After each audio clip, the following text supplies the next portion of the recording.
चालू आए हम अरिकंचन बनेनाइ शुरू करै छी। एखन अरिकंचन के सीजन अछि तऽ अरिकंचन के धो कऽ हम बढ़िया से सुखा लेलहुँ हँ। आब एकरा हम पाछू के डंठल एतऽ तक काटि दै छियै से देखा दै छी। हम एकरा हैया एना कऽ कऽ काटि दै छियै। बस सबके हम काटि लेलहुँ हँ। आब ओकर बेसन के तैयारी करै छी। बेसन, लाल मिर्च, हल्दी पाउडर, अदरक लहसुन के पेस्ट, नमक स्वाद अनुसार, इमली के भिजा कऽ राखि देने छलियै, ओकरा पानी डालि दै छियै, गला में नहीं लागत।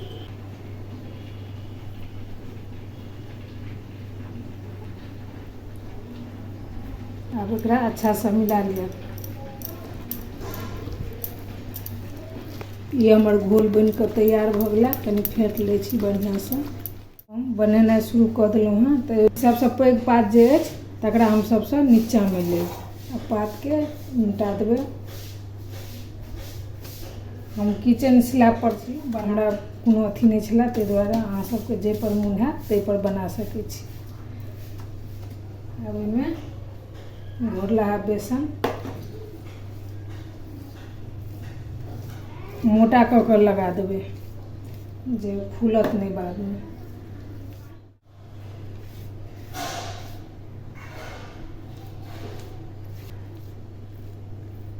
एना एना कऽ कऽ हम सब पत्ता के बिछा कऽ आ बेसन लगेने जाब, मुड़नाइ चालू करै छी।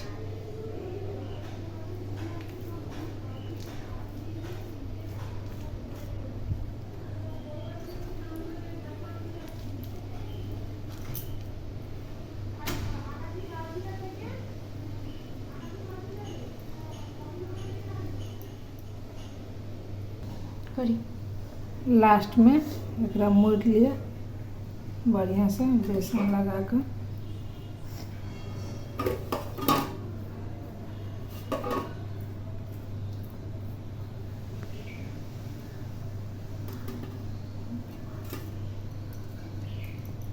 टाइटली रोल कर दियो। बस कढ़ाई में गरम पानी होला चढ़ा देलहुँ हँ। एहिमे कनी नेबू दऽ दै छियै जे बर्तन कारी नहीं हैत। अब एहिपर एकटा जाली वाला थारी बैठा दै छियै। आस्ते से राखि दै छियै बनेला अरिकंचन। 15 मिनट के बाद देखै छियै। आब सिद्ध भऽ गेलै पूरा, हाथों में नहीं लगलै। आब एकरा हम उतारि लै छी। डालला से काला नहीं पड़ै छै। रोल ठंडा भऽ चुकल, एकरा हम काटि लै छी। बस अति मोट या पतला अपना हिसाब से काटब। देखियो कतेक सुंदर से बनल छै, सॉफ्ट।